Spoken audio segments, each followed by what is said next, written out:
There's a killer living next door. Maybe. You don't know for sure. His wife disappeared. He was the prime suspect, never charged. And you can't stop thinking about it. The Beast in Me isn't just a thriller about a suspected murderer and the author obsessed with him. It's a psychological mirror, because the real question isn't did Niall kill his wife? It's why do we need to know? And what does that need reveal about us? By the end of this, you'll understand why our obsession with our neighbors' secrets is darker than anything they're actually hiding. Think about the last time you saw someone in your neighborhood and wondered, what's their story? What are they hiding? Maybe you noticed they come home late, or they never have visitors, or their spouse suddenly disappeared, and your brain started constructing narratives, filling in gaps, creating mysteries where there might be none. That's not curiosity. That's something deeper. We're not watching to see if Niall is guilty.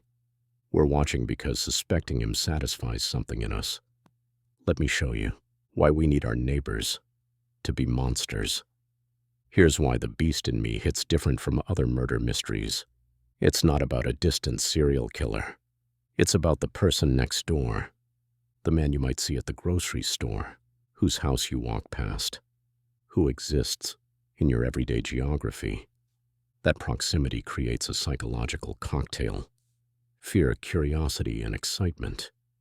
Because if monsters exist next door, then your boring suburban life suddenly has hidden depths, secret dramas, dangerous mysteries. Your neighborhood isn't mundane anymore. It's a crime scene you get to investigate, just by existing near it. There's a German word, Schadenfreude, taking pleasure in others' misfortune. But this story reveals something darker. We don't just take pleasure in their pain. We take pleasure in suspecting it.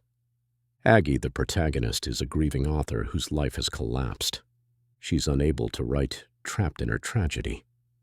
Then Niall moves in next door, and suddenly, she has purpose. Not because she wants justice for his missing wife, but because investigating him gives her something her grief couldn't: a reason to get out of bed. His potential guilt becomes her salvation. She needs him to be guilty, because if he's not, she's just a grieving woman stalking an innocent man, and her suffering has no redemptive narrative. We live in the age of Ring doorbells, next-door apps, and social media stalking. We've normalized constant surveillance of each other. The Beast in Me just makes that impulse explicit. Aggie isn't doing anything we don't all do. She's just doing it, with higher stakes. We check our neighbors' posts, wonder about their marriages, notice when their routines change. We create stories about their lives based on fragments of observation. So what's the difference between being a concerned neighbor and being obsessed? Between awareness and then surveillance? Between curiosity and violation? Answer: there isn't one, just degrees of the same impulse. Our obsession with our neighbors' secrets isn't really about them.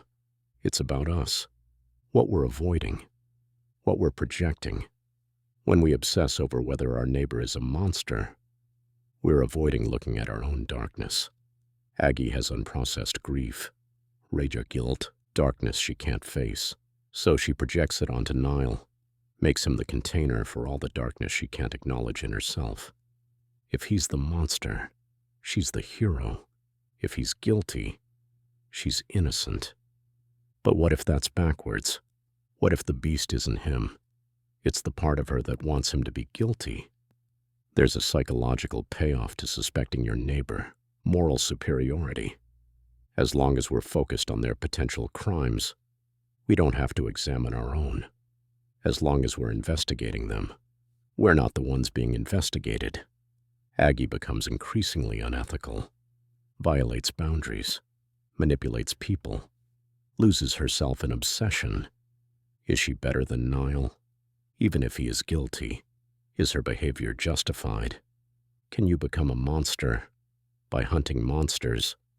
And if you're only hunting them because it makes you feel righteous, were you ever anything else?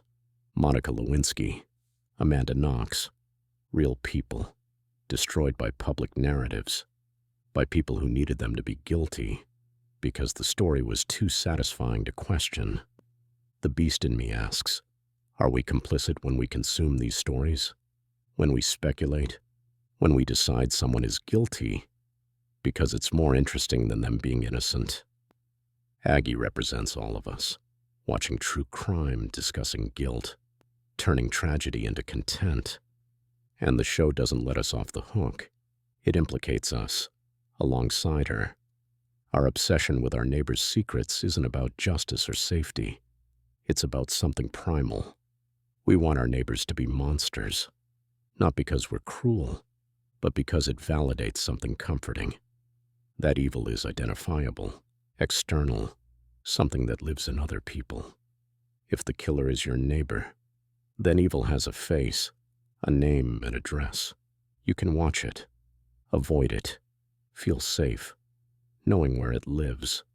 But if your neighbor isn't a killer, if they're just another struggling human, then evil could be anywhere, including inside you. That's terrifying, and so we need them to be guilty, because the alternative, that we're all capable of darkness, is intolerable.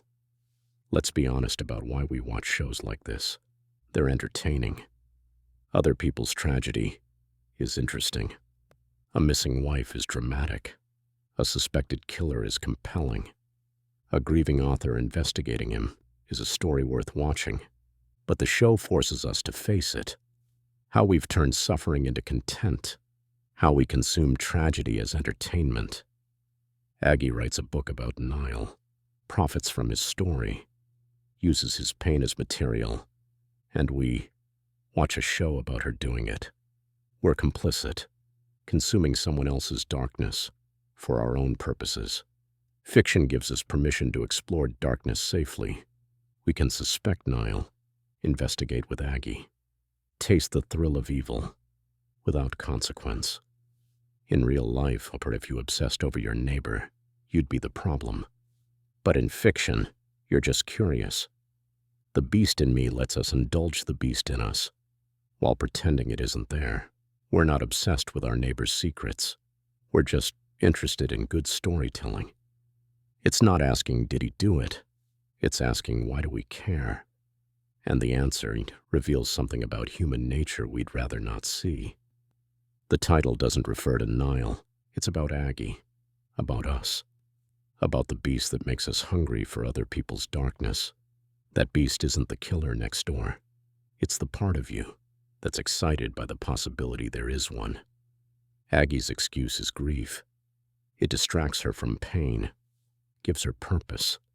What's yours? Why do you watch murder documentaries? Why do you speculate about guilt?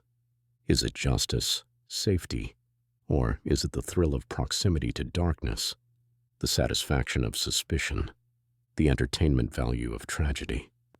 The beast in me doesn't judge you for it, but it makes you aware of it, forces you to see that impulse in yourself. We're all Aggie. We're all hunting beasts in our neighbors, because it's easier than confronting the beast in ourselves. The real monster isn't the person next door. It's the culture that turns that possibility into entertainment. And the most terrifying part? You can't stop wondering, because the beast in you is hungry, and your neighbor's secrets feed it. There's a killer living next door. Maybe.